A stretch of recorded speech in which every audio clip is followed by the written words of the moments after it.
Welcome to this video. Hannes Knechtke is here. I'm happy that you're here and I'm about to show you how to get the bar chord done. A bar chord is something most beginners and even people who play the guitar for a couple of months or even years struggle with. And this is a normal thing because it's a really tough chord. And especially the F major, which is kind of like the first bar chord most people get confronted with, is kind of like the hardest bar chord. So yeah, it is a tough thing. But if you love learning the guitar and if you love lessons like this, check out my free lessons in the video description. There you'll find a lot of more cool stuff that is important to learn and is a good basis for you as a guitar player. So let's start how to master the bar chord. I mean, where does it come from? The bar chord actually isn't something that is only for the F chord, because most beginners just run into this bar chord when they want to play an F major. But you can actually play with the bar chord any chord.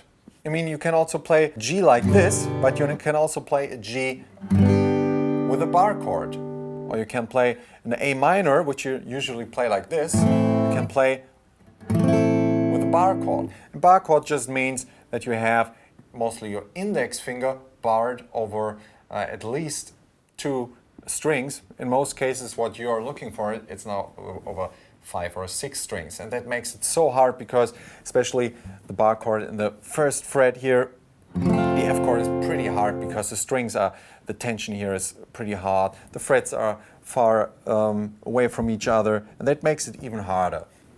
So, but where does the bar chord come from? And this helps us to practice the bar chord and understand it better.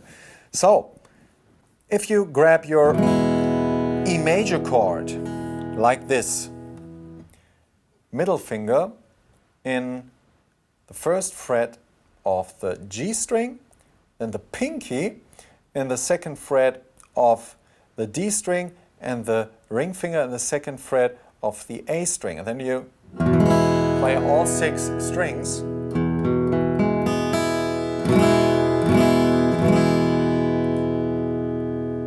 And now you have to get used to this first, I would recommend.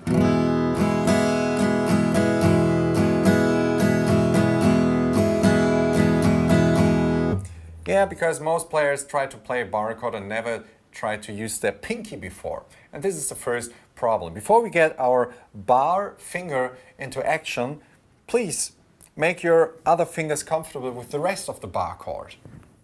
So, try to get comfortable with this version of an E major chord. You could also do that with the A minor chord, because this is also a bar chord. Most people also know the A minor chord, so play A minor like this. Middle finger, first fret, B string, pinky in the second fret of the G string, and ring finger, in the second fret of the D string, okay?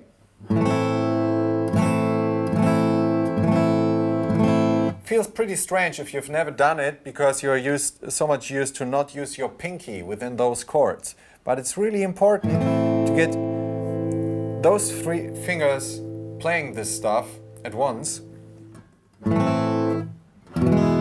Try to switch between A minor and E major with those fingers. The index finger has holidays here. A minor, E major. A minor, E major, A minor, E major.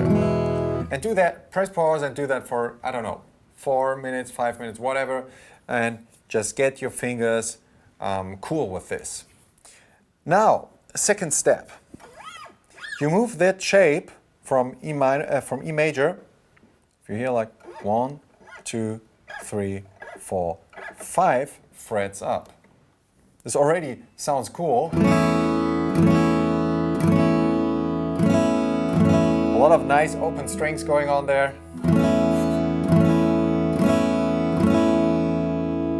Yeah, I know it sounds cool, but we're about to change something here. We put down now the index finger in the 5th fret of the E string. Still sounds beautiful.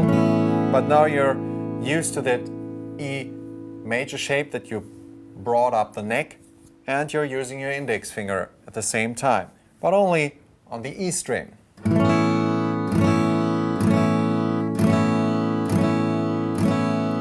This is a good exercise before you do like whole bar chords, where the index finger also has to push down like the B and the E string at the very same time.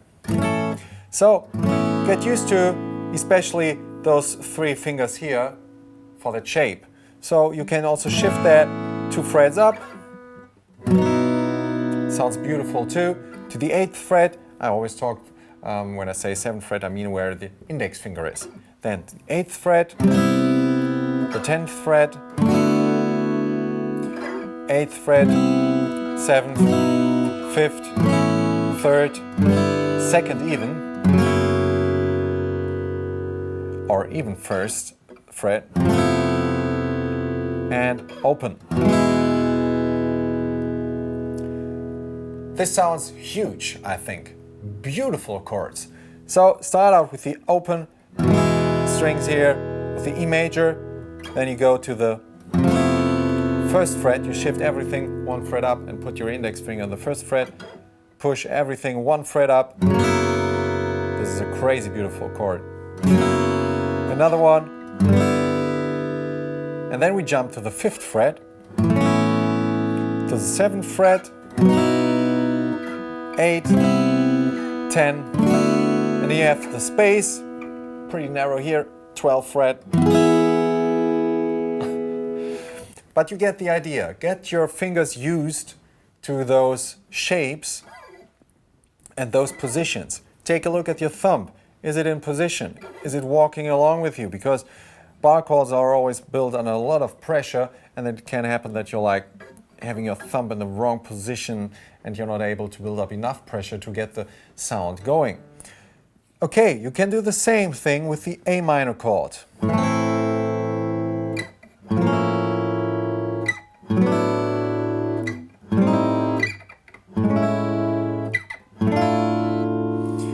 And here you can just shift up the shape, up the neck, and play like the open A and E string with it.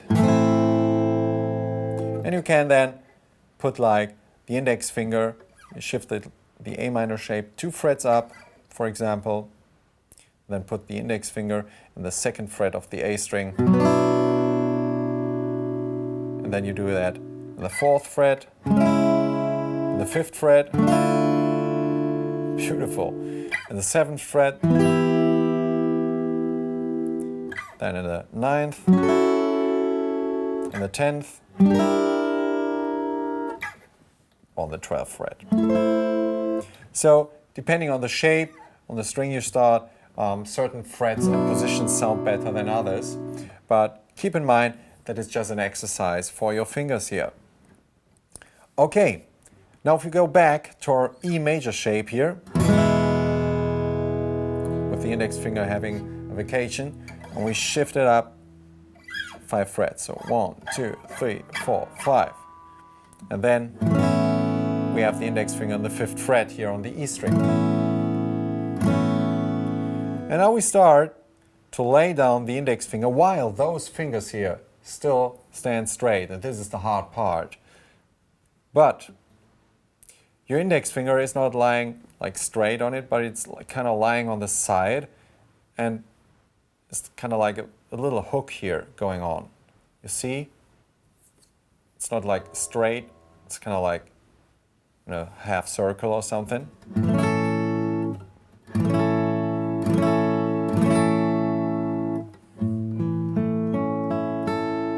And then you do that for once. If it didn't work out, it's okay. Always get that. You will need to develop some strength there.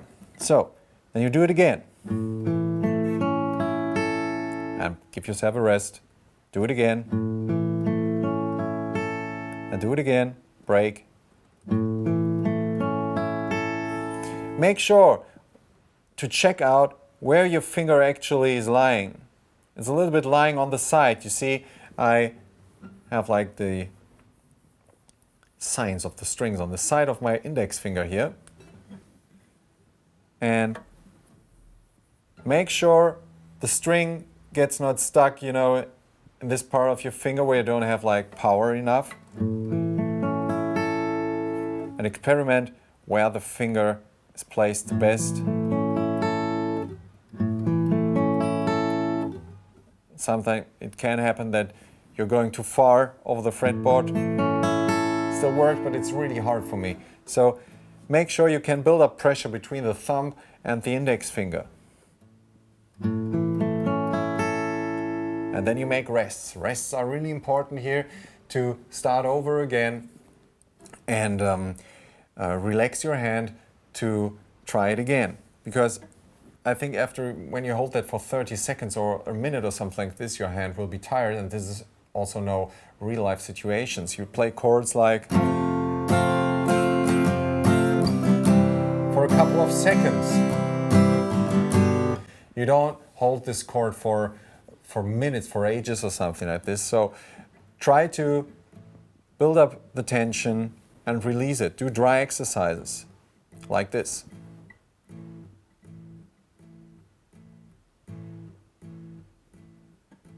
And this will also, those whole exercises will take some time until they will work out. It's kind of like lifting weights. You will have to start with easy weights, you know. And then after a while you will be able to hold the chord longer without getting a cramp within your hand. And really try to figure out that bar chord in the 5th fret, for example.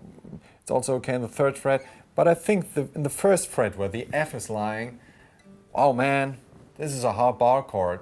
Don't try it there for the first time. I think it's easier here in the 5th fret or something like around the 5th fret.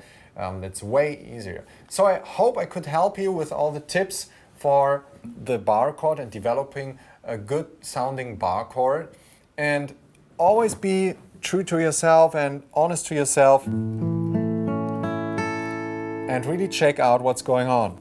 Are those 3 fingers standing straight while this one is kind of lying on the fretboard? This is really important. Make sure they are standing straight and not lying like this and blocking like the top strings. And really play every string after the other so you can check what string is actually not sounding good.